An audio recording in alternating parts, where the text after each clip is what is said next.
Le dossier de cette édition, va-t-on vers l'ubérisation de la médecine? Vous n'avez pas le temps de vous déplacer, votre médecin de famille est débordé, eh bien vous pouvez désormais consulter par Internet, par écran interposé, tarif 1,90 € par minute, on appelle ça la télémédecine. Faut-il y croire? Est-ce fiable? La médecine d'un seul clic, dossier réalisé par Alexia Mayer, Baptiste Lègle avec notre bureau à Marseille. Prendre rendez-vous chez un médecin, parfois un vrai casse-tête. Déserts médicaux, consultations de spécialistes surchargés.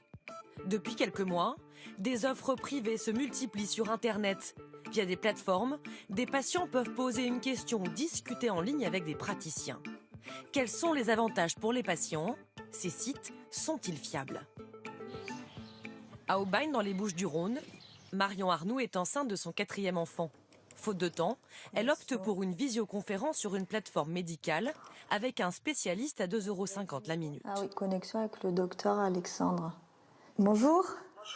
Bonjour. 800 km plus loin, c'est à Paris que commence la consultation en direct. Je suis enceinte depuis 2 mois et demi. D'accord.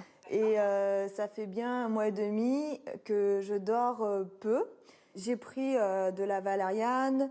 Il faut éviter de prendre des produits à base de mélatonine, même si c'est sans ordonnance. Sinon, il y a d'autres médicaments que vous pouvez prendre en pharmacie. Ça m'évite d'aller courir chez un médecin, attendre avec tous les enfants dans une salle d'attente, avec des risques qu'en plus, c'est en période d'épidémie, les autres se retrouvent avec la même chose que le premier. Les patients ont accès à des médecins disponibles 24 heures sur 24. Pour le docteur Alexandre, il ne s'agit pas de concurrence entre confrères, mais bien de consultations complémentaires. On est là pour aider les patients à voir ce qui est urgent ou pas urgent. Ça permet, je pense, aux médecins qui sont débordés d'être un peu moins débordés grâce aux conseils qu'on peut apporter aux gens. Ces consultations et ces conseils virtuels sont-ils fiables? Nous tentons l'expérience. Nous créons un profil sur une plateforme. Il suffit de renseigner son âge, son poids et sa taille. Par chat, je décris les symptômes d'une migraine. Rapidement, le médecin généraliste fait le bon diagnostic. Deuxième essai, plus complexe. Je décris des douleurs dans le bas du dos qui se prolongent sur le devant de la jambe. Là encore, le diagnostic est bon. C'est une cruralgie. On me conseille d'aller voir un ostéopathe. Sur certains sites, les praticiens peuvent même délivrer une ordonnance. Tarif 1,90 € la minute, 7 minutes de consultation. Nous avons donc payé 13,30 € moins cher qu'en cabinet. Mais pour le syndicat des médecins généralistes, ces pratiques ont des limites. C'est pas dangereux, mais c'est à risque. Parce que évidemment, le médecin ne peut pas vous examiner. En plus, il ne vous connaît pas. C'est un gadget, et c'est un gadget qui peut coûter cher et qui n'a pas franchement d'utilité, en tout cas pas d'utilité démontrée en santé publique. Ces plateformes de santé répondent à un besoin des patients. Elles permettent aussi d'avoir accès à un deuxième avis médical par un spécialiste. Près de Béthune, dans le Pas-de-Calais, c'est ce qui a sauvé le parcours de soins de Katia Duchesne. À presque 41 ans et avec son conjoint, elle se bat pour avoir son premier enfant. Ça, c'est tout votre dossier médical? Oui, c'est ça. C'est un long combat.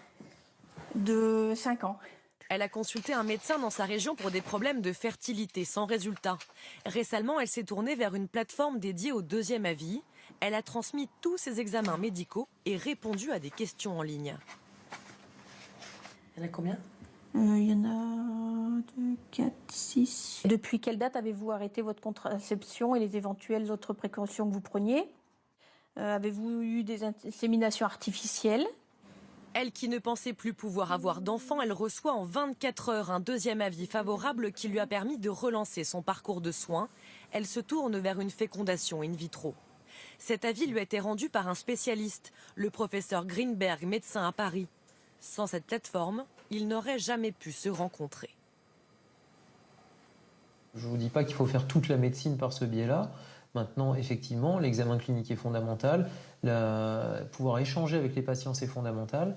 Mais si on peut avoir la même information sans avoir à se déplacer et en se disant que c'est une information qui est fiable et que nous, médecins, on est capable de se dire on est en mesure de donner un diagnostic précis et un avis précis sur le dossier, pourquoi s'en priver ? Pour le moment, l'assurance maladie ne rembourse pas ses prestations, mais certaines mutuelles commencent à prendre ses frais en charge. La confession d'un homme maintenant dont les œuvres ne passent pas inaperçues et agitent toujours le monde de l'art. Regardez, vous les avez sans doute déjà observés en haut des pistes de ski, en pleine rue ou dans d'autres endroits insolites, à l'image de ce loup blanc, de cet imposant loup blanc. Richard Orlinski est l'un des artistes français les plus cotés au monde. Il assume d'avoir cassé les codes, c'est le titre de sa biographie publiée chez Michel Lafon. Mais est-ce vraiment de l'art où on l'entend habituellement? Comment expliquer ce succès planétaire? C'est le choix de Nicolas Lemarinier et Vivien Roussel. Richard Orlinski, un sculpteur animalier pas comme les autres. Ses œuvres étonnantes et colorées ont conquis le monde. Cet ancien architecte est devenu une star de l'art contemporain avec des sources d'inspiration ultra grand public et des méthodes publicitaires inédites. Est-ce de l'art ou du marketing? Réponse dans le choix du 20h.